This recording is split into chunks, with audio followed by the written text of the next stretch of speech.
Hey, look what the wind blew in! American monkeys by the tower! Beneath the Eiffel Tower, a French gang targets a black couple on vacation in Paris, circling them like predators. Adrien Vauquelin, leader of Les Loups Blancs, smirks as his men brandish knives, eager to stage another act of racist humiliation. To them, Marcus Hale is just another foreign tourist, too polite to fight back, and his wife, Lena, just another frightened woman clutching his arm. What they don't know is that Marcus is Special Forces, trained for moments exactly like this. When the gang strikes, Paris witnesses what happens when hate meets discipline, and justice fights back. Before we go any further, comment where in the world you are watching from and make sure to subscribe, because tomorrow's story is one you don't want to miss. The afternoon sun cast long shadows across the Champ de Mars as Marcus and Lena walked together, their fingers intertwined. The Eiffel Tower loomed above them, its iron latticework catching the golden light.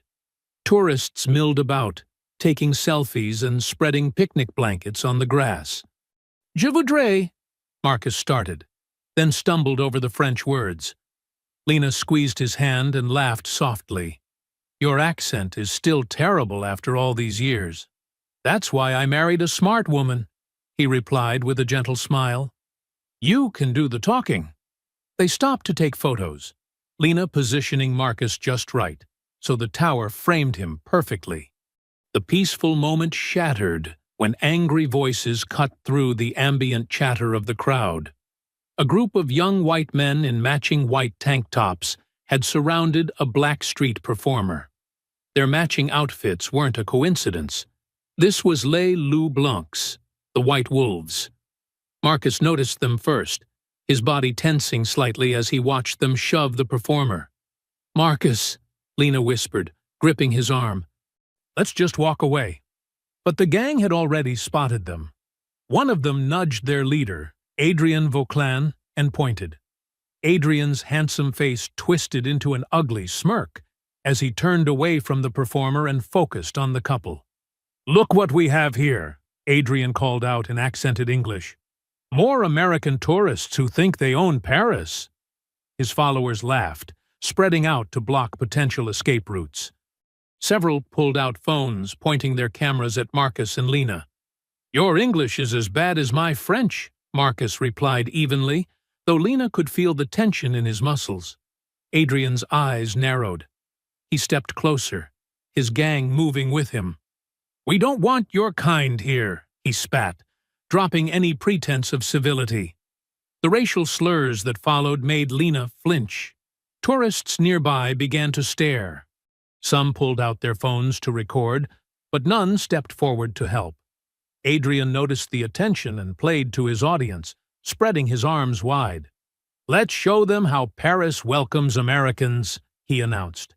His followers whooped and closed ranks, forming a tight circle around Marcus and Lena. Marcus stepped forward, placing himself between the gang and his wife. His movements were measured, controlled, the calm before a storm. Lena recognized the shift in his posture, the way his weight settled onto the balls of his feet. 20 years of Special Forces training hummed beneath his surface. One of the gang members lunged forward, a knife glinting in his hand. Marcus moved with frightening efficiency. He redirected the blade with a sharp movement, struck the attacker's wrist, and used the man's own momentum to throw him off balance. The knife clattered to the ground. Two more rushed him from different angles. Marcus grabbed a nearby trash can lid, using it to deflect one attacker while simultaneously catching the other's arm. He turned their force against them, sending both sprawling. "Help!" Lena screamed, noticing a young child wandering too close to the violence. She rushed forward, pulling the little girl behind her and away from the fight. Marcus continued to move with deadly precision, each movement purposeful and restrained. He wasn't fighting to hurt. He was fighting to control, to contain. Still, the gang's numbers threatened to overwhelm him as more closed in. The sharp wail of police sirens cut through the chaos. Capitaine Roxane Moreau, appeared with two officers, their uniforms a blur of dark blue as they charged into the fray. The gang scattered like cockroaches in sudden light, but Moreau moved faster than they expected. She caught Adrian before he could slip away, twisting his arms behind his back. Marcus stood his ground, chest heaving slightly. A bruise was forming on his cheekbone, but his eyes remained sharp and alert. Lena ran to him, her hands shaking as she checked him for injuries. Adrian struggled against Moreau's grip as she secured the handcuffs. His carefully maintained facade had cracked, revealing the hatred beneath. "This isn't over," he snarled, trying to maintain some semblance of control even in defeat. Marcus met his gaze steadily. "No," he replied, his voice carrying across the suddenly quiet space. "It's just begun." The police lights painted the scene in alternating flashes of blue, reflecting off the Eiffel Tower that stood witness above them. Tourists murmured and pointed, their phones still recording. The setting sun had painted the sky in deep oranges and purples, a beautiful backdrop to the ugly scene below. Moreau pushed Adrian toward her patrol car, reading him his rights in rapid French. The other officers began taking statements from witnesses, many of whom now stepped forward, phones extended with their recorded evidence. The police escort dropped Marcus and Lena off at their hotel, a charming boutique property near the Latin Quarter. Inside their room, Lena's hands trembled as she wet a washcloth in the bathroom sink.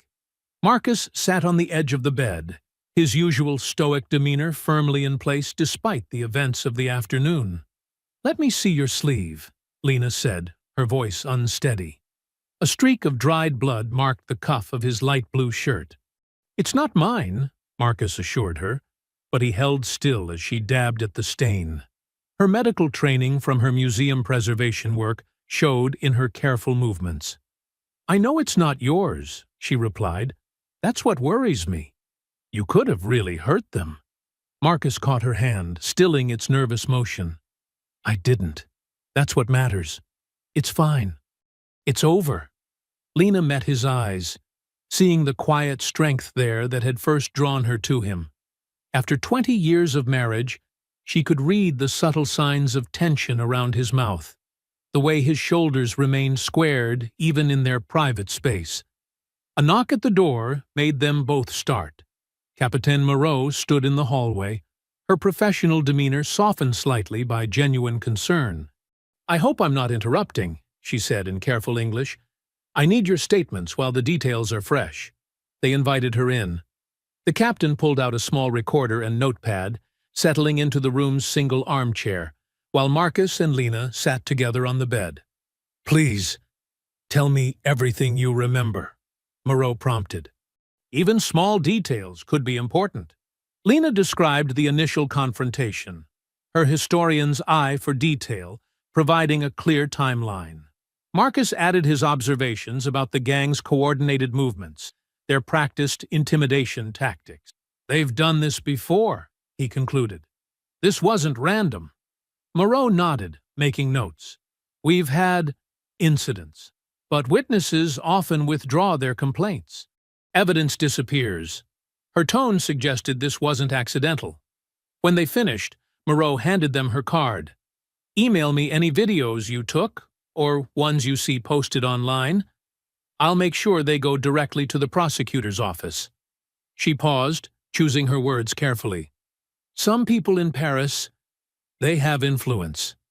But justice should be blind." After she left, Marcus ordered a bottle of wine from room service. They needed to decompress, to process. Lena pulled out her journal, a habit from her academic days that helped her organize her thoughts. "History repeats when it's allowed to," she wrote, speaking the words aloud. "We document to prevent that repetition." Marcus poured the wine, handed her a glass. "To documentation," he said with a slight smile. The peaceful moment shattered when both their phones buzzed simultaneously. A notification from a local news site. "Tourist altercation at Eiffel Tower. Local businessman claims self-defense." Lena clicked the link. Adrian Vauclain's polished face filled the screen. He'd posted a video, already viral, showing a carefully edited version of the confrontation. The footage started mid-fight, making Marcus's defensive moves appear unprovoked and aggressive. "Tourist thugs attack locals," the caption read in French and English. "American violence threatens Paris streets." "They flipped the story," Lena whispered, her voice tight with disbelief and anger. She scrolled through the comments, a flood of xenophobic rhetoric, calls for arrests, demands for tourist restrictions. Marcus said nothing, but his jaw clenched. He'd seen this before in war zones, how quickly truth could be twisted, how easily people accepted the version that confirmed their prejudices. Lena opened her laptop with determined movements. "We have the full footage. We have witnesses." She began uploading their videos to an email for Moreau, adding timestamps and notes. Marcus paced the small room, his military training making him hyper-aware of their vulnerability. The street lamp outside cast strange shadows through the gauzy curtains. "We should move to a different hotel," he suggested, but Lena shook her head. "Running looks like guilt," she said. "We document. We stand our ground. We—" She stopped mid-sentence, her eyes fixed on the window. A shadow had passed across it. A human shape, there and gone too quickly. Marcus moved to the window in 2 silent strides, scanning the street below. A figure in a white tank top stood under a streetlight, phone raised toward their window. When he saw Marcus watching, he lowered the phone but didn't move. It was a message. They were being watched. Lena's fingers flew across the keyboard, attaching the last of their evidence to the email for Moreau. Marcus drew the curtains fully closed, his movements deliberate and unhurried. Let them watch. Let them think they had the upper hand. The room felt smaller now, the comfortable boutique charm replaced by a sense of siege. But neither Marcus nor Lena suggested leaving. They had faced worse challenges in their careers, he in war zones, she in confronting historical injustices. They wouldn't be driven away by thugs with cameras and cropped videos. The wine sat forgotten on the small table as Lena typed, and Marcus maintained his quiet vigil. Outside, Paris continued its evening bustle, unaware of the battle of narratives unfolding in one of its countless hotel rooms. The morning sun painted Paris in deceptive normalcy as Marcus and Lena made their way to the police precinct. Café terraces buzzed with tourists sipping espresso, while bakers arranged golden croissants in windows. The smell of fresh bread and coffee drifted through the air, a stark contrast to the tension in their steps. "It feels strange," Lena said, gripping Marcus's hand. "Everyone just going about their day like nothing happened." Marcus squeezed back. "People see what they want to see." The precinct was a stern limestone building, its French flag hanging limp in the still morning air. Capitaine Moreau met them at the entrance, her professional demeanor tinged with something that looked like concern. "Thank you for coming," she said, leading them through security. "We'll take your statements separately. Standard procedure." The interview room was small but clean, with a single window letting in strips of sunlight through Venetian blinds. Lena went first, Marcus waiting outside on a hard plastic chair. He watched officers move through their morning routines, noting their movements, their attitudes, the way some avoided eye contact. When it was his turn, Marcus sat straight-backed in the metal chair, answering Moreau's questions with military precision. Yes, he saw the knife first. No, he used only necessary force. Each response measured, careful. The door opened without warning. A man in an expensive suit entered, his silver hair perfectly styled, his smile practiced and cold. Commissaire Jules Rimbaud carried himself like someone used to being obeyed. "Ah, our American visitors," he said in flawless English, picking up the case file. His eyes scanned the pages with exaggerated interest. Monsieur Hale. Special Forces, yes? 20 years service? Marcus kept his face neutral. Yes, sir. So, when you attacked these young men, you were using combat training? Rimbaud's smile didn't reach his eyes. Military techniques against civilian Parisians? I defended myself and my wife from armed attackers, Marcus replied evenly. Moreau shifted in her chair. Commissaire, the witness statements clearly show— Thank you, Capitaine, Rimbaud cut her off. I believe we have new evidence to consider. An officer entered with a tablet, showing the edited video clip. Rimbaud watched it with theatrical concern. Very disturbing. The violence seems excessive. That video is edited, Lena protested from the doorway where she'd been waiting. We have the full footage. On your phones? Rimbaud raised an eyebrow. Which will need to be temporarily confiscated as evidence, of course. Standard procedure. 2 officers appeared behind Lena. The choreography was too perfect to be coincidental. Marcus recognized an ambush when he saw one. Marcus Hale, Rimbaud announced formally, you are under arrest for assault with a deadly weapon. Your combat training classifies your hands as lethal instruments under French law. What? Lena pushed into the room. This is absurd. He saved me. He saved that street performer. Marcus stood slowly, hands visible. Lena, it's okay. His voice was calm, but his eyes screened the room, counting exits, assessing threats. Old habits. Your phones and cameras, please, an officer demanded. All electronic devices. Lena clutched her phone. Our evidence is on here. The real video will be carefully preserved, Rimbaud assured her with that empty smile. We are very thorough. Marcus caught Moreau's eye as they took his phone. The captain's face was carefully blank, but her fingers tapped silently against her leg, a rhythm he recognized as Morse code. Wait. They cuffed him with mechanical efficiency. Lena's voice rose in anger and fear. This is harassment. I'm calling the embassy. Of course, Rimbaud said smoothly. As soon as we process your devices, you can make all the calls you wish. Marcus kept his breathing steady as they led him toward the holding cells. He heard Lena's protests fade behind him, heard her demand to know where they were taking him. The corridor stretched long and institutional, fluorescent lights humming overhead. Rimbaud stepped close to one of the escorting officers, his whisper meant to be heard. Make sure the American learns French hospitality. Marcus's face remained impassive, but his mind raced through scenarios, contingencies, angles of approach. Not for escape, he wouldn't give them that satisfaction, but for endurance, for justice. He'd been in worse places, faced worse odds. The cell door clanged shut with deliberate finality. Through the small window, he could see Rimbaud's satisfied smirk as the commissaire turned away, no doubt heading back to deal with Lena. Marcus sat on the narrow bunk, back straight, hands relaxed on his knees. He looked like a man at peace. But beneath that calm exterior, his tactical mind was already mapping the battlefield. Not of violence, but of truth.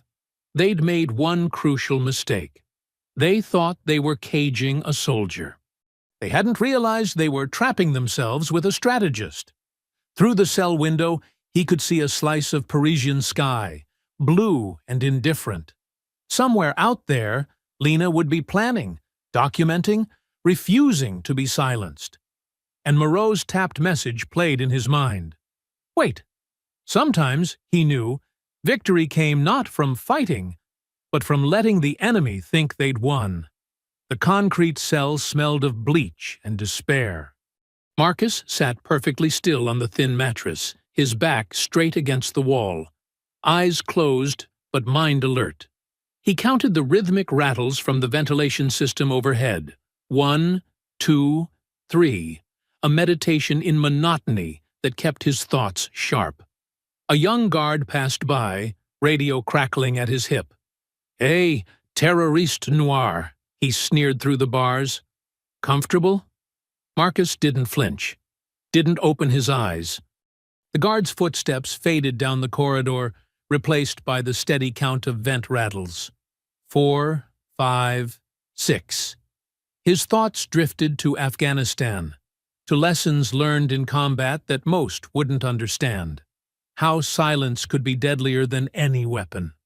How patience could break an enemy faster than force. Staff Sergeant Marcus Hale had taught his unit that the quiet ones were always the most dangerous, not because they planned violence, but because they planned. 7, 8, 9. The cell was 8 feet by 10 feet. One window, barred, facing east. Single door with 2 hinges, standard lock. Camera in the corner with a red light that blinked every 4 seconds.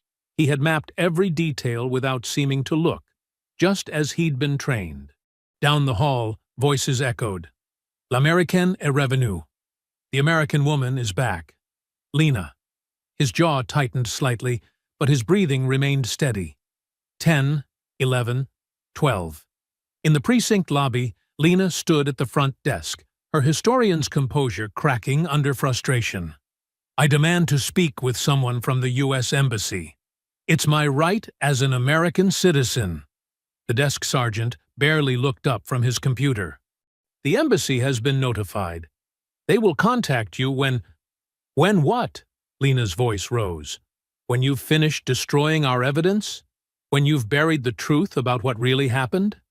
Other officers glanced over, then quickly away. Lena pulled out her phone to record, but a uniformed woman stepped forward.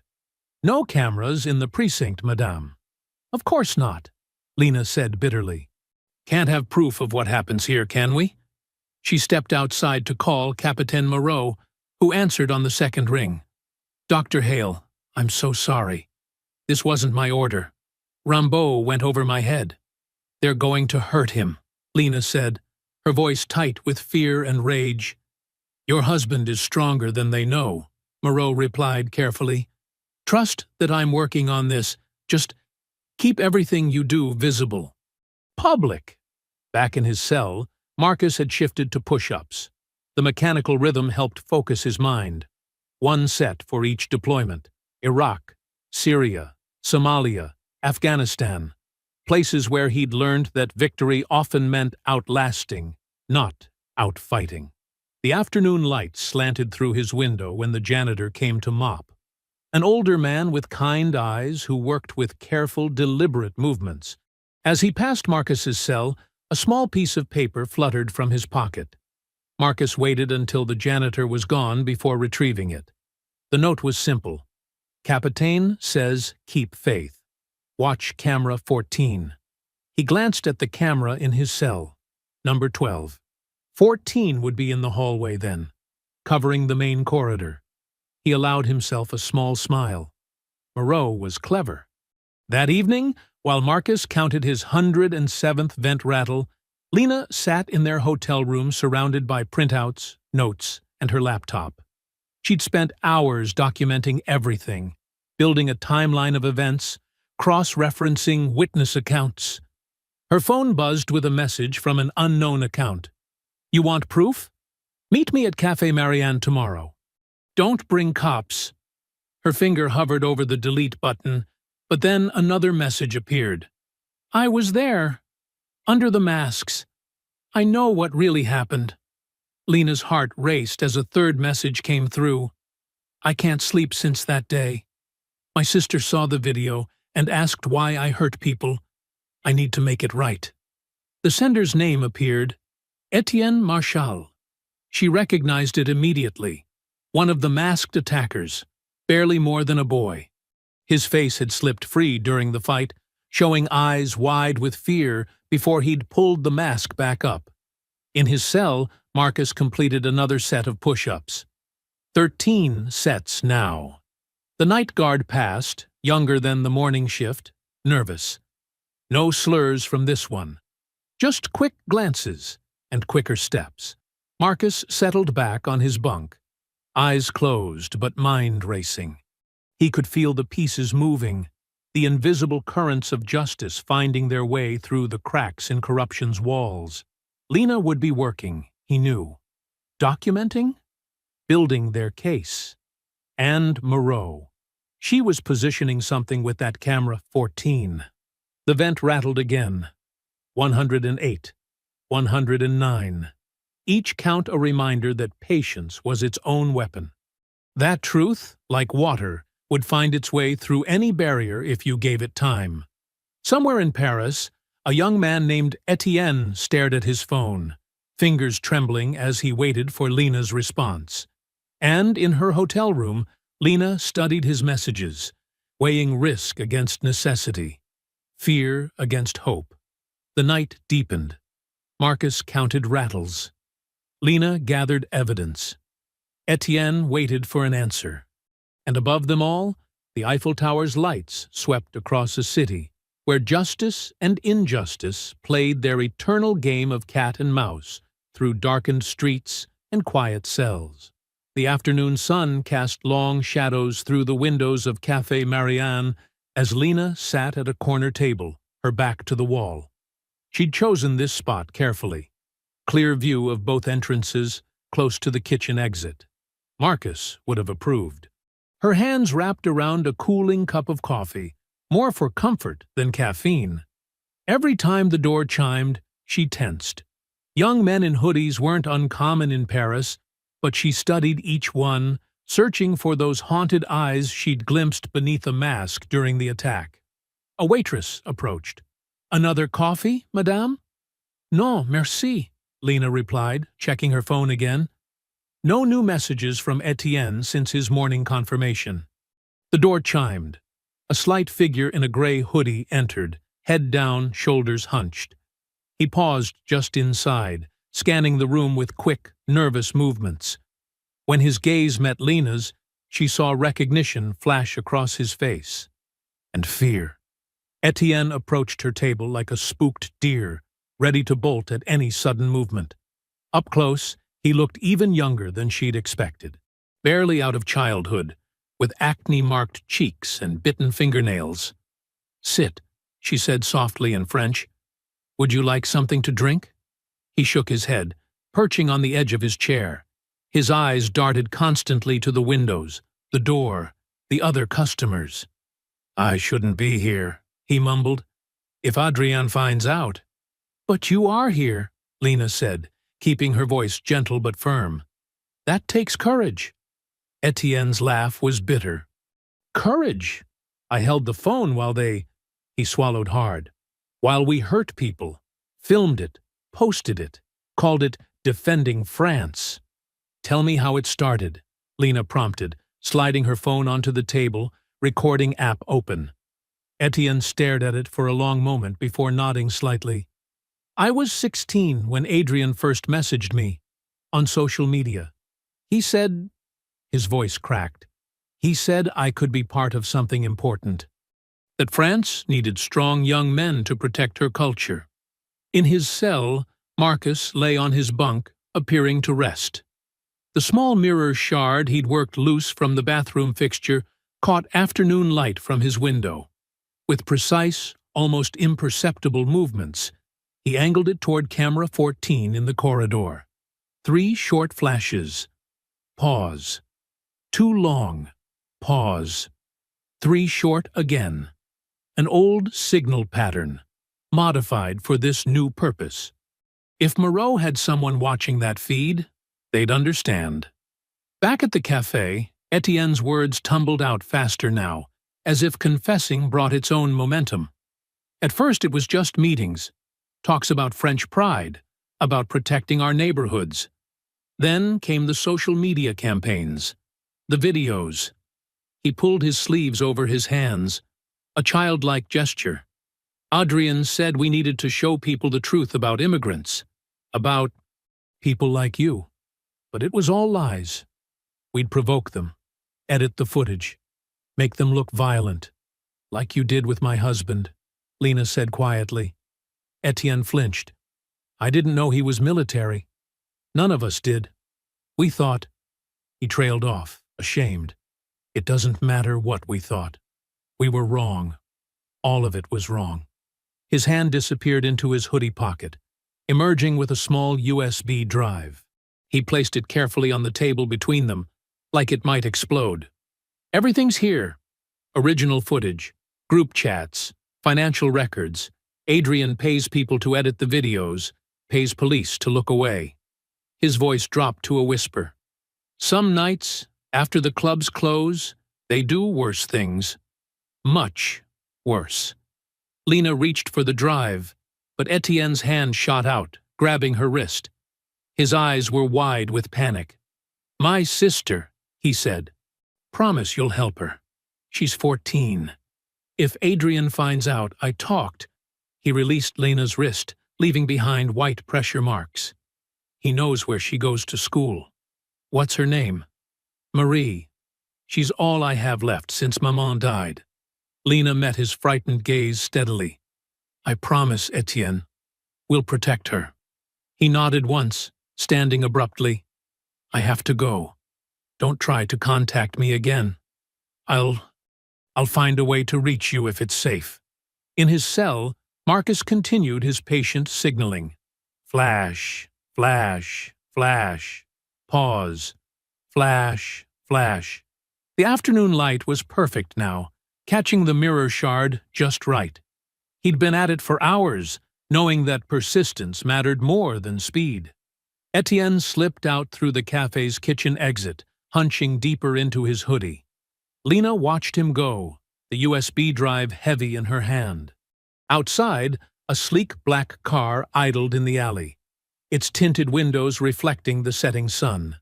But Lena had already turned away, focused on securing the drive in her purse, on planning her next move.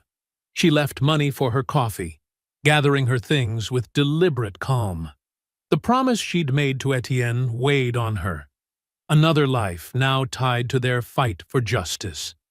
The stakes kept rising, but so did their ammunition against Adrian's carefully constructed web of lies.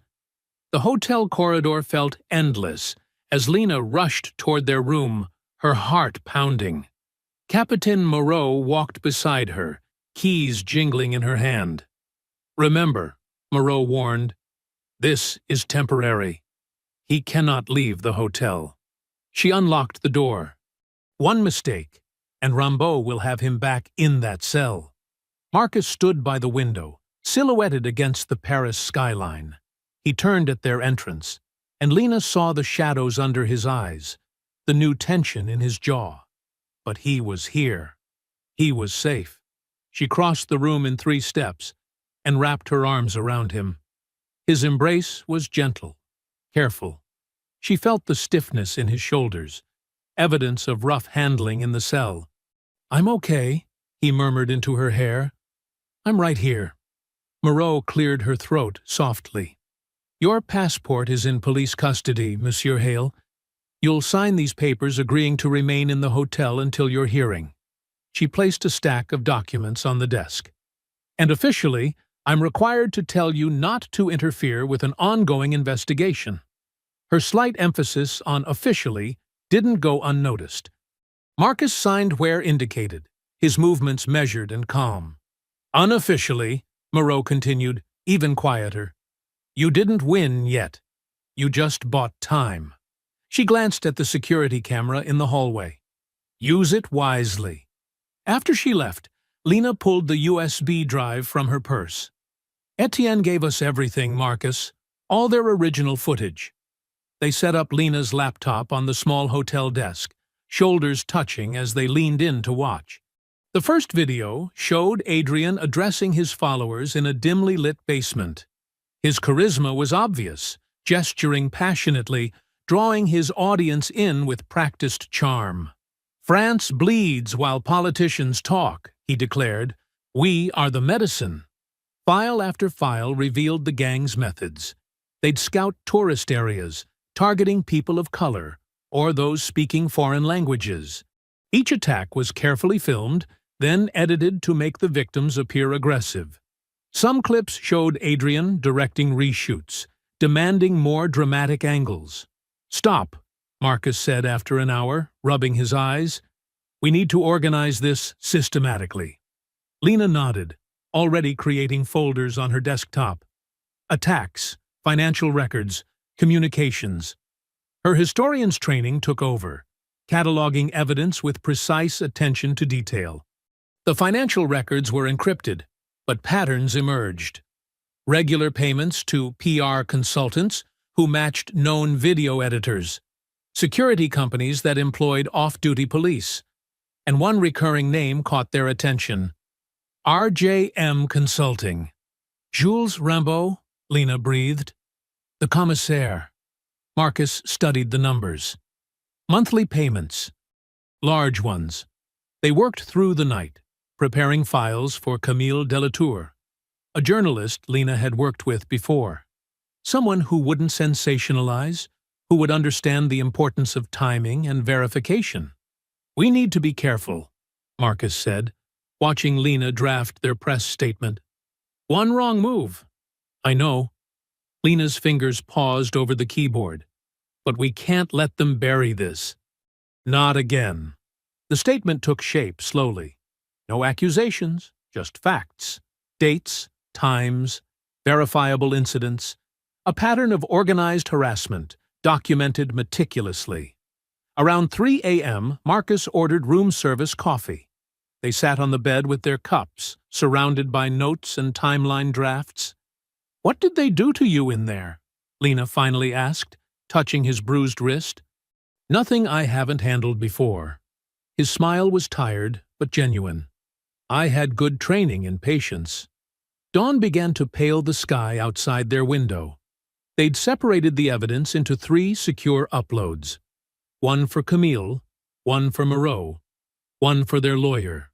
The laptop hummed quietly, progress bars creeping forward. Sleep, Marcus said, guiding Lena to lie down. I'll watch the uploads. Wake me when they're done? She was already drifting, exhaustion finally winning. Promise. The city was starting to stir below their window. Delivery trucks, early commuters, the distant rumble of the metro. But up in their room, Lena slept while Marcus kept vigil, watching files transform into armor against injustice, 1 percentage point at a time. The laptop's blue light painted shadows on the wall. Progress bar, 67%. Then, 68%. Marcus settled deeper into his chair, arms crossed, guardian and prisoner both. He'd learned in the service that waiting was its own kind of battle. This time, the enemy wasn't hiding in desert shadows, but in edited videos and coded payments. Lena murmured in her sleep, and he watched her face smooth back into peace. Whatever came next, they would face it together. The sun rose higher over Paris, painting the room in soft gold, but the laptop light stayed steady, counting up toward completion. The morning sun sparkled on the Seine as Lena adjusted her laptop screen. She sat at a small cafe table, the Eiffel Tower rising behind her like an iron guardian. Camille Delatour, sharp-eyed and professional in her fitted blazer, nodded from the other half of the split screen. Are you ready? Camille asked, shuffling papers. Once we start, there's no going back. Lena touched the USB drive in her pocket like a talisman. Marcus stood nearby, scanning the scattered cafe crowds with practiced ease. They'd chosen this spot carefully, public enough to be safe, busy enough to blend in. I'm ready, Lena said. Her voice was steady, her hands still. The live stream began simply, Good morning, Paris. I'm Camille Delatour, and with me is Dr. Lena Hale, an American historian who experienced something disturbing near our beloved tower. Lena spoke clearly, her academic training showing in how she laid out the facts. Dates, times, locations. She shared carefully selected clips. Not everything, just enough to establish the pattern. Comments began flooding in immediately. Notice the original timestamp here, she pointed out, as a video played showing Adrian's men surrounding another tourist couple weeks before the Hales. And here's how it appeared online afterward. The evidence was damning. Side-by-side comparisons showed how the gang edited their videos, turning victims into aggressors. Witness statements scrolled past, each verified by Camille's team. "This isn't an isolated incident," Lena explained. "This is an organized campaign of intimidation, documented and monetized." Viewer numbers climbed. Share buttons lit up like fireworks. Within an hour, the stream had gone viral across French social media. Marcus touched her shoulder, signaling. 3 young men in white tank tops had appeared at the cafe's edge. They ordered nothing, just watched. His hand stayed on her shoulder, a quiet warning. Then Adrian's response hit the internet like a thunderclap. His face filled screens across Paris, handsome and outraged. "Black propaganda," he declared, playing the wounded patriot. "These foreigners come here, attack our people, then cry victim when we defend ourselves." The comment section exploded, racial slurs mixed with French nationalism. Trolls posted edited clips of Marcus fighting back, labeled "American Violence in Paris." Lena kept her composure, but her knuckles whitened around her coffee cup. "Notice how he doesn't address the evidence," she said to Camille. "Only attacks the messenger." Her phone buzzed. "Capitaine Moreau. Be careful. The wolves are cornered. Most dangerous time." Marcus moved closer, his military training evident in how he positioned himself. Throughout the morning, he'd been teaching Lena small things: how to spot surveillance, how to move through crowds safely, how to always know your exits. "Watch people's hands," he'd explained earlier. "Hands hurt you, not faces, and trust your gut. Fear exists for a reason." Now he scanned the growing cafe crowd with practiced ease. "Time to move," he murmured. The 3 young men had been joined by others, all wearing white tanks, despite the morning chill. They packed up smoothly, Camille promising to continue the coverage. As they walked, Marcus guided Lena with subtle touches. 4 o'clock, he'd whisper. "Check your 6. Wide angle now." Her phone lit up again. "Etienne, they know about me. My sister's scared. I'm leaving town tonight." Lena typed quickly. "Wait for Moreau." "She'll help." But an hour later, Moreau called. Etienne never showed at the safe house. His sister hadn't heard from him. His phone was dead. They were back in their hotel room when the video appeared. The quality was poor, but Etienne's face was clear enough. Bloody. Terrified. Someone held his head up by the hair. "Tell them," Adrian's voice commanded off-screen. "Tell them the truth." I lied," Etienne stammered. "The Americans paid me to say things, to give them fake videos. I'm sorry, Adrian. I'm so sorry." The camera panned to show the USB drive being crushed under a boot. Marcus's fist hit the wall before Lena could stop him. The impact left a dent in the plaster, his knuckles raw and red. "He's just a kid," he growled. "Just a damn kid." Lena touched his bleeding hand gently. Outside, Paris continued its morning routine. Tourists laughing, vendors calling, the Seine flowing eternal beneath it all. But in their room, the air felt thick with coming violence. "They'll kill him," Marcus said quietly. "No." Lena's voice was iron. "They won't. We have copies of everything. And now we have this too." She held up her phone, already recording the forced confession video. "One more piece of proof." She started typing again, her fingers flying over the keys. To Moreau, to Camille, to every contact they'd made. The story wasn't over. It was just beginning to burn. The days melted together in their hotel room like watercolors in rain. Lena's laptop hummed constantly, transferring files to secure servers Moreau had arranged. Marcus kept watch by the window, noting every white tank top that passed below. "Another backup complete," Lena said, rubbing her tired eyes. The room felt smaller each day, but they couldn't risk being separated again. Empty coffee cups littered the desk beside stacks of handwritten notes. Moreau visited daily, always in civilian clothes, bringing fresh croissants and updates. "The pressure's building," she told them that morning. "Rambo's getting nervous. He's ordering random searches of minority neighborhoods to distract from your case." "Classic deflection," Lena muttered, organizing another folder of evidence. She'd labeled everything meticulously. Dates, locations, cross-references. Her historian's training turned trauma into testimony. Marcus paced the room 7 steps each way. "Any word on Etienne?" "Nothing concrete," Moreau said. "But we're watching the hospitals. And his sister's safe with my cousin in Lyon." The breakthrough came on Wednesday. Camille's feature article dropped like a bomb. "Hate Under the Tower: The Hidden Violence of Les Loups Blancs." The story ran simultaneously in French and English, backed by irrefutable evidence, security footage, bank records, witness statements, social media trails leading straight to Adrian's inner circle. Their hotel phone rang constantly.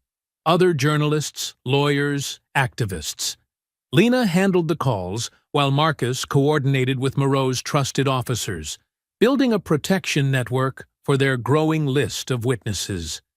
By Friday, public opinion had shifted. Protesters gathered outside police headquarters, demanding investigation into biased arrests. Adrian's nightclub faced sudden tax audits and safety inspections. His Instagram followers dropped by thousands. "We need a break," Marcus said that evening, watching Lena stare at spreadsheets until her eyes crossed. "Just one night, before whatever comes next." She started to protest, but he was right. They were running on fumes and fury. "One night," she agreed. They chose a dinner riverboat, something touristy and bright. The Seine reflected city lights like scattered gems, and the Eiffel Tower played its hourly light show across the water. They had a corner table, backs to the wall. Old habits died hard. "Remember our first date?" Lena asked, swirling her wine. "That little soul food place in Atlanta?" Marcus smiled, his first real smile in days. "You ordered extra hot sauce just to prove you could handle it. And you pretended not to notice me crying into my napkin." They laughed, and for a moment, Paris felt like just another city, just another trip. The boat glided under bridges older than their country, past buildings that had seen centuries of struggle and survival. "Do you think we can forgive them?" Lena asked suddenly. "Not forget. Never forget. But forgive?" Marcus was quiet for a long time, watching the city slide by. "I think," he said carefully, "that forgiveness without justice is just surrender. We fight for what's right first. Forgiveness comes after consequences." "The historian in me knows change takes time," Lena said, "but the woman in me wants it now, wants them to face what they've done, to understand. They will." Marcus covered her hand with his. "Truth has a way of lasting longer than lies." Their waiter brought dessert, classic crème brûlée with 2 spoons. They shared it slowly, savoring the moment of peace. Other diners snapped photos of Notre Dame as they passed, tourists living in a different Paris than the one the Hales had discovered. After dinner, they decided to walk along the riverbank. The night was cool but clear, stars peeking through the city's glow. Street musicians played somewhere nearby, an accordion making the air dance. "Whatever happens," Lena said, "I'm glad we stayed to fight. Running would have felt like letting them win," Marcus finished. He squeezed her hand. "I know." They passed couples on benches, students sketching the nighttime river. All the normal pieces of Paris life. A mother hurried past with 2 sleepy children speaking rapid-fire French. Marcus nodded at her, his situational awareness never fully off, even in this peaceful moment. Lena leaned into his shoulder as they walked. When this is over, let's come back someday. See the Paris we meant to see. The museums, he teased. All those history lectures you planned? Hey, you married a historian. You knew what you signed up for. Their laughter echoed off the stone embankment. They were nearly back to their hotel's neighborhood, where the streets grew narrower and the tourists thinned out. The river looked darker here, the shadows deeper.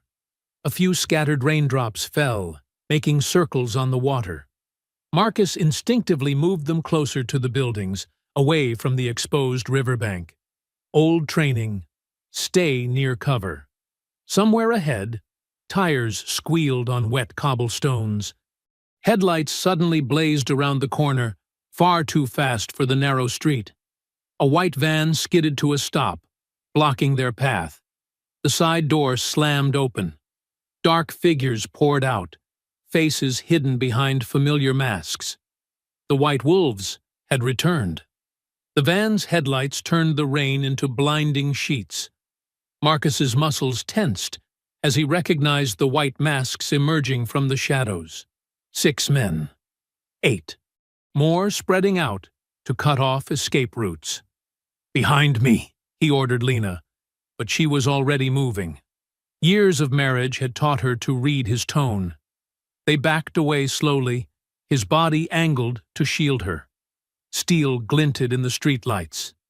The first knife came fast and low, aimed at Marcus's gut. He twisted, shoving Lena toward the nearest parked car, but wasn't quite quick enough.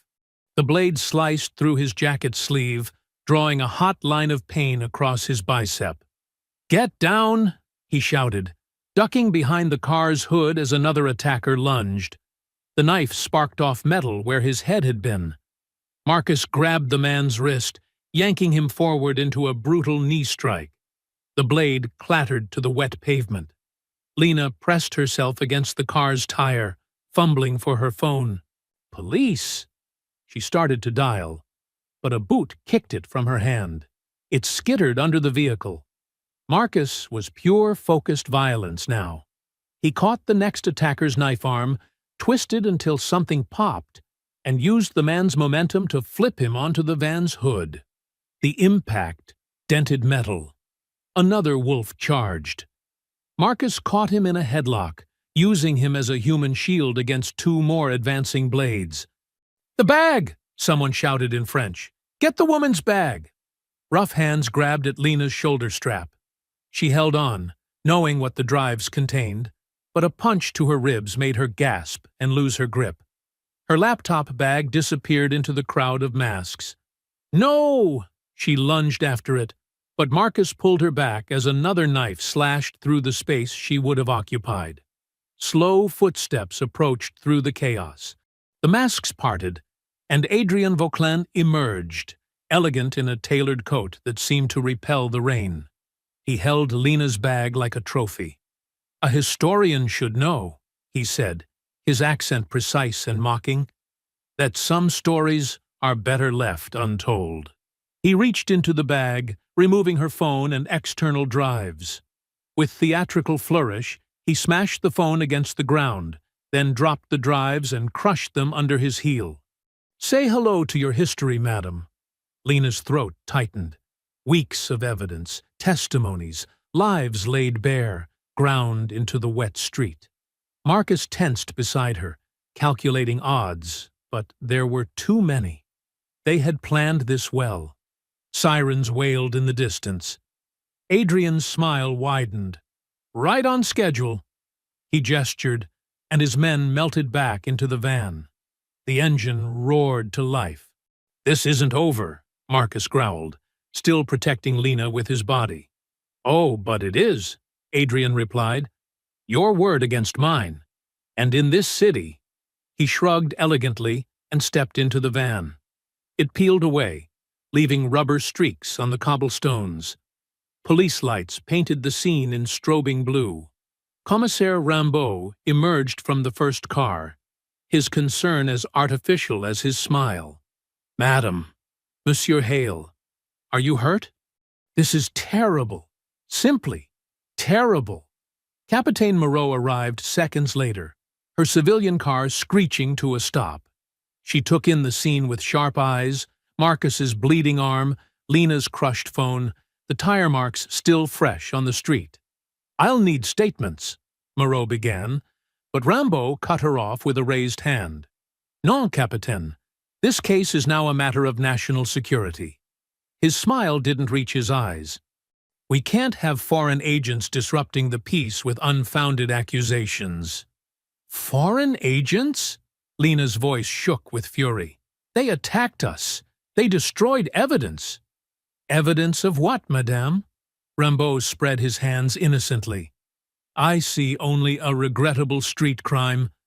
Perhaps you should return to America before something worse happens." The truth hit Lena like ice water. She grabbed Marcus's hand, squeezing tight. "He's part of it," she whispered. "He's been part of it all along." Moreau lingered as other officers secured the scene, pretending to take notes. She drifted close enough to murmur, "Then we go off book." Rain continued to fall, washing away blood and tire tracks, but not the rage in Lena's heart or the steel in Marcus's eyes. They had lost this round, but the night wasn't over. The Eiffel Tower's searchlight swept across the clouds above them, marking time like a metronome, counting down to whatever came next. Marcus pressed a handkerchief to his bleeding arm, his face unreadable. But Lena knew that look. It was the same one he'd worn in combat, when retreat meant only gathering strength for the real fight ahead. She squared her shoulders, refusing to show fear as Rimbaud's officers photographed the scene, carefully missing every important detail. The rain grew heavier, drumming on car roofs and washing the street clean of evidence. But some stains, Lena knew, ran too deep for rain to touch. The truth was still out there, in hidden drives and buried files, in witnesses who had found their voices. They just had to find another way to bring it into the light. Rain drummed against the windows of Capitaine Moreau's third-floor apartment, turning the city lights into blurry watercolors. The small living room had become a war room, its coffee table covered with case files stolen from the precinct archives. A hand-drawn map of the riverfront district dominated the center. Marcus sat on the worn leather couch, studying the layout while pressing a fresh bandage to his arm. Lena paced behind him, her reflection ghosting across the dark windows. Moreau stood at her kitchen counter, making strong coffee with mechanical precision. "These files go back 6 months, Moreau said, bringing 3 steaming mugs to the table. "Every time we built a case, evidence disappeared. Footage vanished. Witnesses changed their stories." She tapped a thick folder. "But they made one mistake. They got sloppy with their backups." "What do you mean?" Lena stopped pacing, wrapping her hands around the warm mug. Moreau unfolded her map further, pointing to a block near the Seine. "Le Loup d'Argent, Adrian's main club. Behind it, there's a warehouse. Officially, it's just storage for liquor and sound equipment." She gave a thin smile. "But one of my informants spotted their tech guy making late-night visits, always carrying hard drives. They keep copies," Marcus said, leaning forward. "Insurance against each other. Exactment. Adrian doesn't trust his own people. He records everything. The attacks, the payments, the police collaboration. If someone steps out of line..." She made a cutting motion across her throat. "Like Etienne," Lena whispered, remembering the young gang member's bruised face in that forced video confession. "We need those drives," Marcus said. His voice was quiet, but carried the weight of certainty. "Not just for us now, for everyone they've hurt." Moreau hesitated, then reached into her jacket. She placed her precinct key card on the map. "This will get you through most security doors in the district. But listen carefully. No guns. Nothing that could void your self-defense claim if this goes wrong. Cameras only."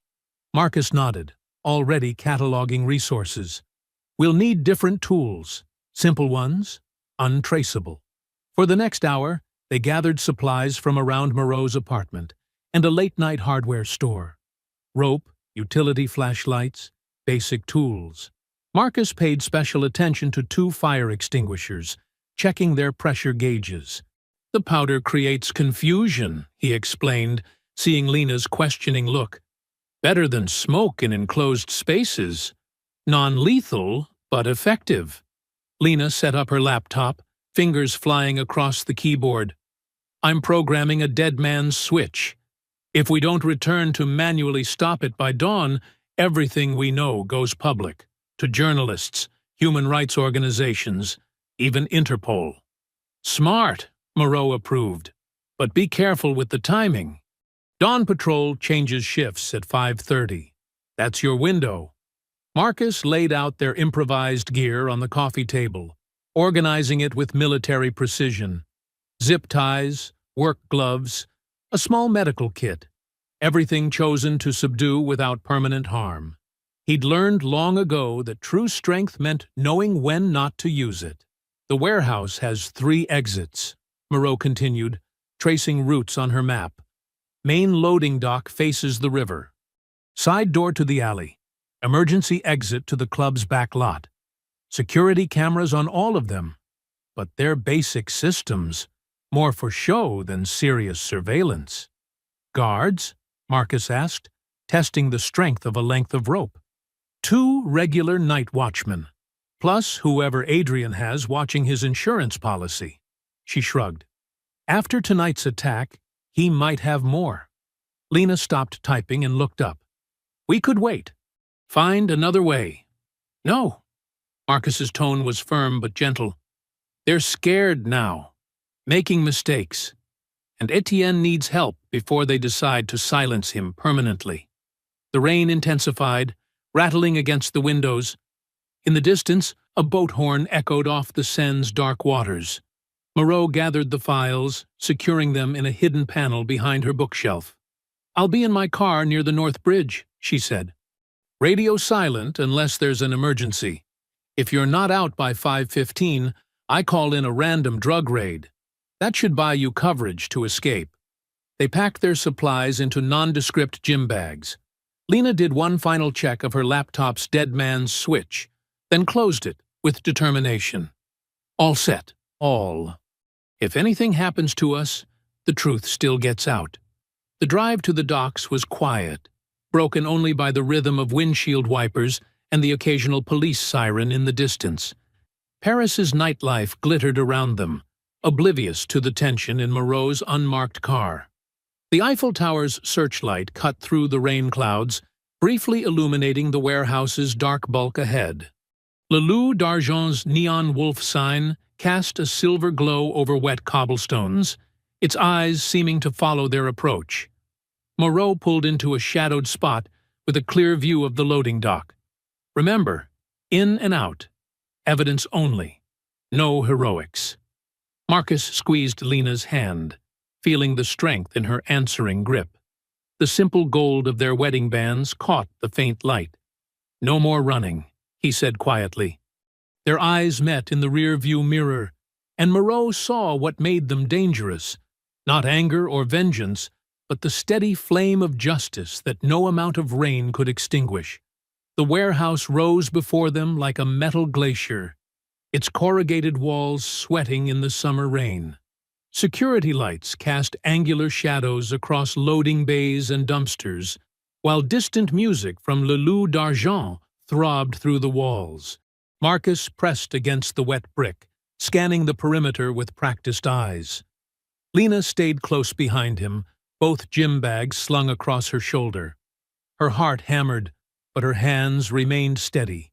Years of research in hostile archives had taught her how to channel fear into focus.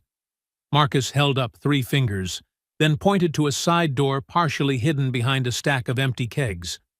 A security camera hung above it, its red light blinking lazily. He reached into his bag and pulled out a small spray bottle filled with water and black paint. "Wait for my signal," he whispered, his breath visible in the cold rain. Moving like a shadow, Marcus approached the camera's blind spot. One quick spray clouded its lens. He tried Moreau's keycard on the electronic lock. The light flashed green. Inside, the warehouse air hung thick with cigarette smoke and the metallic taste of old rain. Rows of metal shelving stretched into the darkness, stacked with liquor cases and sound equipment. But toward the back, fluorescent lights spilled from an office area. Male voices carried through the space, laughing over the sound of video playback. Marcus recognized the racial slurs from their own attack. "Look at this American pig squeal," someone said in French. More laughter. Marcus touched Lena's arm and pointed to a circuit box on the wall. She nodded, understanding. While he moved toward the voices, she carefully opened the metal panel. The office space came into view. 3 men hunched over monitors, watching footage of hate crimes like sports highlights. Empty beer bottles littered their desks. A 4th man dozed in a corner chair, knife visible in his belt. Marcus counted heartbeats, timing his approach with the thunder outside. The sleeping guard first. One hand over the mouth, other arm around the throat. Pressure on the carotid artery. The man's eyes flew open for 2 seconds, then rolled back as consciousness fled. "Henri?" one of the others called. "You want another beer?" Marcus zip-tied the unconscious guard's hands and moved on. The next man dyed his vape pen. Noticed movement too late. Marcus clamped down on his windpipe before he could shout, dragging him behind a file cabinet. Another zip tie. 2 left. They were engrossed in their screens, sharing a joint. Marcus retrieved a fire extinguisher from his bag. The pin made a tiny click as he pulled it. White powder exploded through the office. The men shouted, choking and confused. Marcus moved through the cloud like a ghost. A quick strike to the solar plexus dropped one. The other swung wildly, missing. Marcus swept his legs and drove an elbow into his diaphragm. "Lena, now!" he called. The lights died. Emergency bulbs cast everything in bloody red. Lena rushed to the computers, plugging in external drives. "Downloading," she said. 2 minutes. Marcus secured the last 2 men with zip ties. "Told you we weren't running anymore," he told their glaring faces. A door slammed somewhere in the warehouse. Footsteps approached. "Well, well." Adrian Vauquelin's voice cut through the haze. "The American tourists got lost again?" He emerged from the powder cloud, rain dripping from his expensive jacket. A knife glinted in his hand. "This time there's no police to hide behind." Marcus pushed Lena behind him. "Keep working," he murmured. To Adrian, "You made this personal." "Personal?" Adrian laughed. "This is business. Paris belongs to us. People like you are just inventory." He lunged, blade slashing. Marcus deflected with his forearm, feeling steel-kissed skin. They crashed into a desk, monitors toppling. Adrian was skilled, clearly trained in some martial art. But Marcus had learned combat in places where rules didn't exist. They grappled in the red light, trading brutal shots. Marcus drove his knee into Adrian's ribs. Adrian retaliated with an elbow that split Marcus's eyebrow. Blood mixed with rain and fire extinguisher powder. "Files at 60%, Lena called. She hadn't stopped working, even as violence exploded around her. Adrian broke free and slashed again, opening a line across Marcus's chest. "I'm going to enjoy editing this footage," he snarled. Marcus caught the next strike and twisted, using Adrian's momentum to slam him into a steel support beam. The knife clattered away. Now it was pure grappling. Marcus's special forces training against Adrian's street fighting. They crashed through office supplies, papers flying. Marcus took another hard shot to the face, but kept his grip. This wasn't about pride or revenge. This was about justice.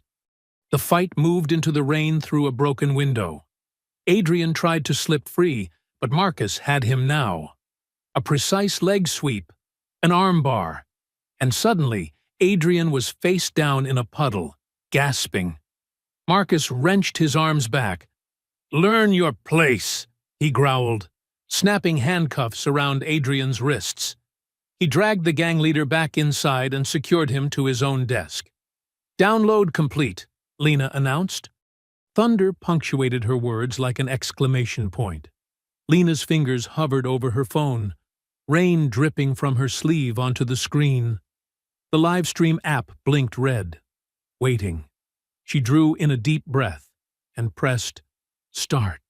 "My name is Dr. Lena Hale," she began, her voice steady despite the chaos around her. The camera swept across the office, showing the fallen white wolves zip-tied on the floor, their own propaganda posters looming above them like silent accusations. "What you're about to see is the truth they tried to bury." Marcus stood guard near Adrian, who struggled against the handcuffs binding him to the heavy metal desk. The gang leader's carefully maintained image had crumbled. His designer clothes were soaked and dirty, his face twisted with impotent rage. "For weeks, Les Loups Blancs has terrorized Paris," Lena continued, moving through the space. "They filmed attacks on tourists and minorities, edited the footage to look like self-defense, and used corrupt officials to silence victims." She approached one of the computers, turning the screen toward her phone's camera. "Here's their editing suite. Notice the folders marked by race and nationality." Through the warehouse windows, blue lights began to flash. Capitaine Moreau's reinforcements were arriving. Officers she trusted from the 15th arrondissement, beyond Rimbaud's influence. The cavalry wasn't coming to save them. It was coming to secure their victory. "Watch closely," Lena said to her growing audience.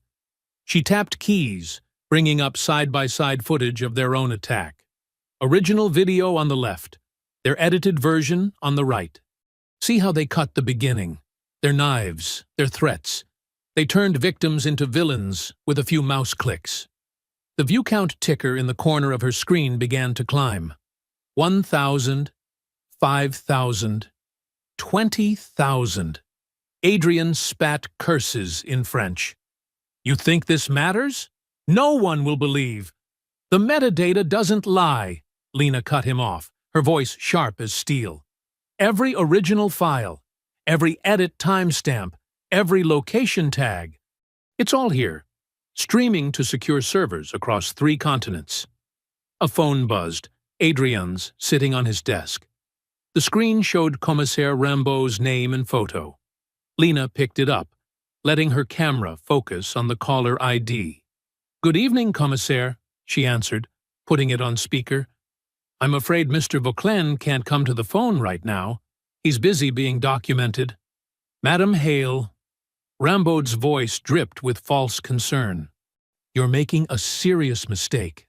Breaking and entering, assault, illegal surveillance. No, you made the mistake." Lena's calm cracked slightly, letting righteous anger shine through. "You thought because we were foreign, because we were black, that we'd run away, that we'd accept your official story and disappear." She walked to a filing cabinet and pulled out a thick folder. "But I'm a historian, Commissaire. Do you know what that means? I document things. I connect dots, like these payment records showing how much Les Loups Blancs donated to certain police retirement funds." The viewer count hit 100,000. Through the windows, Moreau's officers were securing the perimeter. Their badges caught the emergency lights, flashing like stars. "You're finished," Rimbaud growled. "I'll have every what?" Lena turned her phone to show Adrian's face again. "Every piece of evidence disappeared, every witness intimidated, every charge dismissed." She laughed softly. "Look at your screen, Commissaire. Look at how many people are watching right now. You can't edit this away." The sound of boots on metal stairs, Moreau's team entering. They moved with professional precision, documenting everything with their own cameras. No detail would escape. No evidence could vanish. "This isn't just about one attack," Lena told her audience, which had swelled past 250,000. This is about every person they hurt, every life they tried to break, every truth they twisted. And it ends tonight. Phones across Paris lit up with notifications. News channels began picking up the stream. Hashtags trended. The story wasn't just spreading, it was igniting. Marcus touched her shoulder gently. In his eyes, she saw not just love, but pride. They hadn't come to Paris looking for a fight, but when injustice found them, they'd chosen to stand. Adrian slumped in his restraints, his carefully constructed world crumbling in real time. The White Wolves' strength had always been illusion. Camera tricks, edited reality, borrowed power. Under the harsh light of truth, they looked small.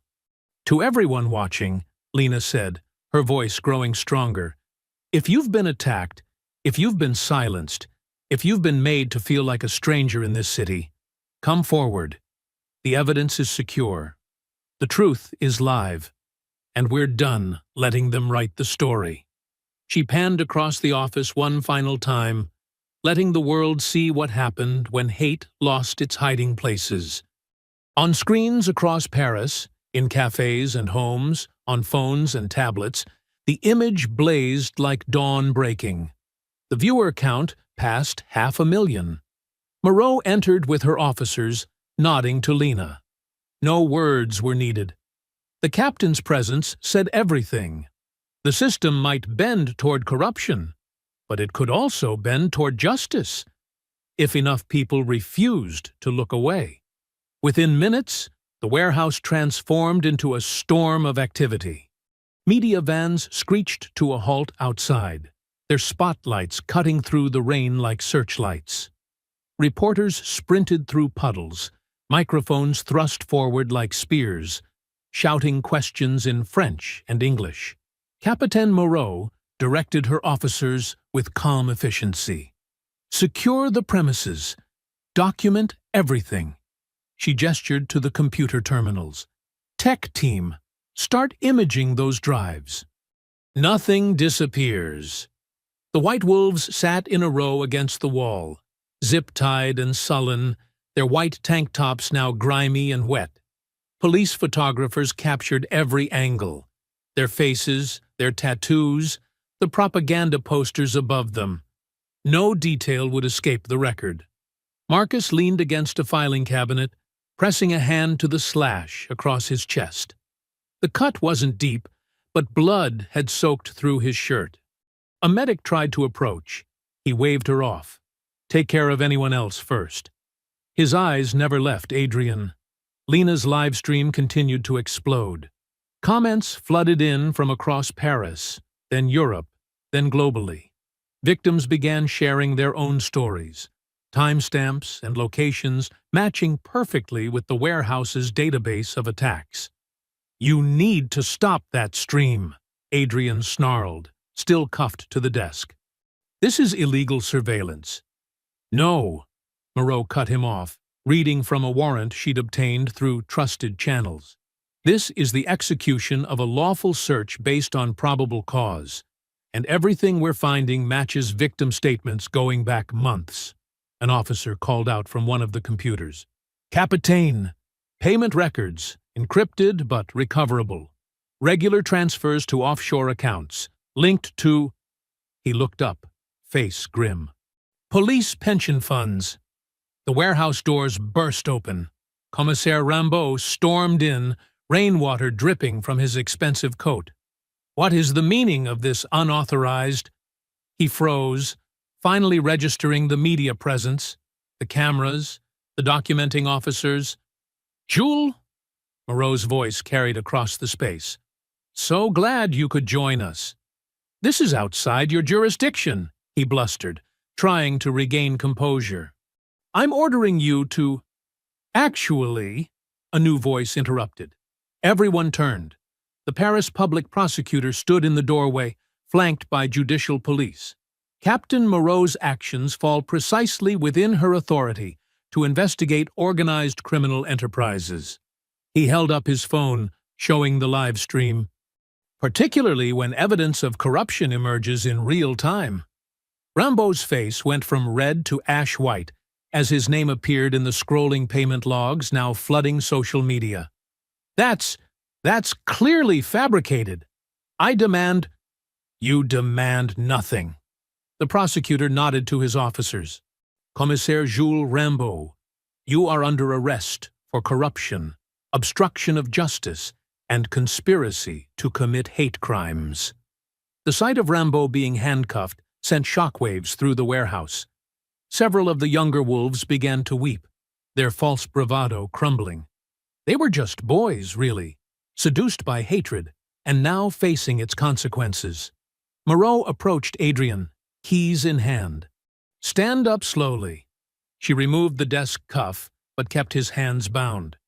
Adrienne Vauclin, you are under arrest for assault, conspiracy, incitement to racial hatred. As she continued listing charges, Marcus moved to Lena's side. She was still broadcasting, her hands steady on the phone. You okay? He asked softly. Better than okay. She squeezed his arm. We're seeing justice happen. Outside, a crowd had gathered despite the rain. Word of the live stream had drawn hundreds to the warehouse district. They pressed against police barriers, holding up phones, witnessing. Officers led the white wolves out in groups. Each emergence drew murmurs from the crowd. These weren't the proud warriors of their propaganda videos. These were wet, frightened young men facing years in prison. Rambo went next, his head bowed. Someone shouted, "Corrupt!" in French. Others took up the cry. Then came Adrienne, the once polished nightclub owner who had turned hatred into social media entertainment, looked nothing like his carefully curated image. His designer clothes were torn and muddy. Blood from his fight with Marcus had dried on his collar. His carefully styled hair hung in his face. The crowd's reaction was immediate and intense. Not violence, something more powerful. They booed. They laughed. They held up their phones, recording his walk of shame. All his staged videos, all his edited victories had led to this. A perp walk in the rain, documented by the very weapons he'd used against others. Remember this moment, Lena narrated to her still-growing audience. Remember that hate only wins when we let it hide, when we look away, when we accept edited versions of truth. The prosecutor approached them, looking impressed. Madame Hale, Monsieur Hale, we'll need formal statements, but I want you to know, this evidence, combined with prior complaints, will support maximum charges. How many victims? Marcus asked quietly. We're still counting. But with these records? The prosecutor gestured to the warehouse. We can prove dozens of attacks, possibly hundreds. More police vehicles arrived. Evidence teams in white coveralls began cataloging everything. The prosecutor's cyber division started downloading server contents. What had been a den of hatred was becoming a crime scene. Every dark corner exposed to light. Moreau joined them, looking tired but satisfied. The commissioner's office is sending a special investigator. Internal Affairs will handle the corruption angle. She managed a small smile. You did it. 3 weeks had passed since the warehouse raid. Paris in autumn light felt different now, cleaner somehow, as if the exposure of corruption had washed more than reputations. Lena walked through the secure entrance of the witness protection facility, signing forms and surrendering her phone with practiced ease. She'd made this trip several times already. Etienne sat in the small meeting room, his bruises faded to yellow-green shadows. He managed a slight smile when she entered. Dr. Hale. His voice was stronger than last week. You look better, Lena said, taking the chair across from him. She placed a worn paperback on the table. His sister had mentioned he liked mysteries. Something to pass the time. Thanks. He touched the book's spine carefully. The prosecutor came yesterday. Said my testimony is solid. They have the videos, the financial records. He swallowed hard. Everything matches. Lena nodded. You're doing the right thing, Etienne. Your courage matters. Doesn't feel like courage. He stared at his hands. I helped them hurt people, filmed it, laughed about it, and now you're helping bring justice. That's how change happens. One person choosing differently. Outside the facility, Paris moved at its usual pace. Construction crews repaired the facade of Le Loup d'Argent, stripping away the White Wolves' logos. The nightclub would reopen under new management, its profits seized as criminal proceeds. Across town, at police headquarters, Capitaine Moreau stood before a room of journalists. Her reinstatement ceremony had drawn international press. The integrity of law enforcement requires constant vigilance, she said firmly. Not just against crime, but against corruption within our own ranks. She'd been promoted to lead a new anti-discrimination task force. Her first act was to hire Marcus as a training consultant. In a precinct gym that afternoon, Marcus demonstrated proper restraint techniques to a group of officers. His chest wound had healed to a thin red line, barely visible under his shirt. Control without cruelty, he explained in careful French, showing how to disable without damaging. Your goal isn't to hurt, it's to protect yourself and others. The officers paid close attention. The warehouse raid had shaken their department's foundations. Multiple senior officials faced investigation. Everyone wanted to be on the right side of change. At her desk at Le Monde, Camille Delatour put final touches on her follow-up article.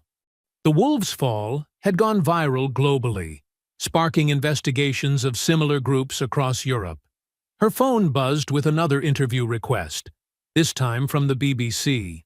The prosecution's case grew stronger daily. New victims came forward, emboldened by the evidence.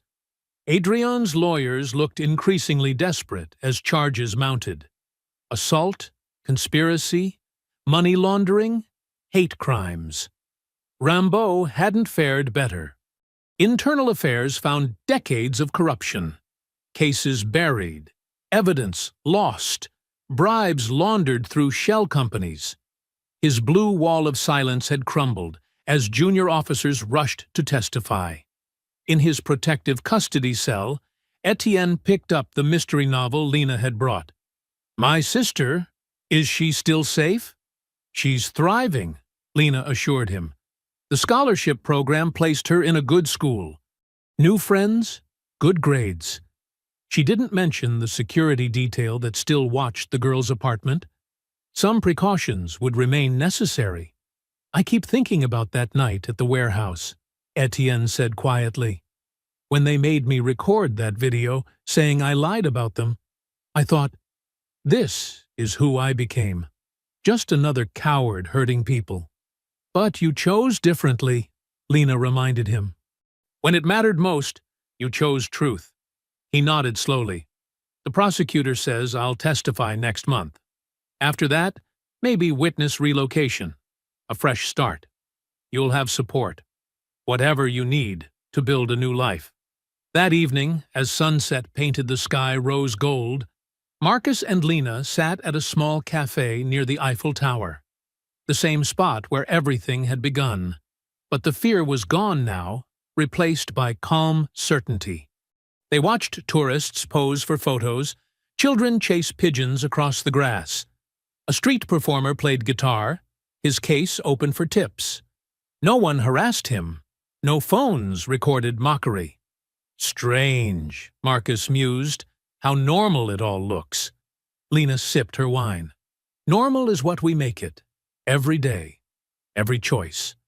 A waiter brought their dinner, greeting them warmly in French. He'd seen their faces in the news, but respected their privacy. Just another couple enjoying a Paris evening. The tower's lights began their hourly sparkle, throwing diamond patterns across the plaza.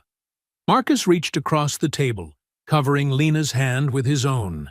They sat in comfortable silence, watching their city heal. Near their table, a young mixed-race couple stopped to take selfies. No one bothered them, No masks emerged from shadows. Just Paris being Paris. Beautiful, complex, and finally, a little more just. The morning dawned clear and crisp over Paris. Marcus and Lena walked hand in hand along the Champ de Mars, their footsteps echoing on the ancient stones.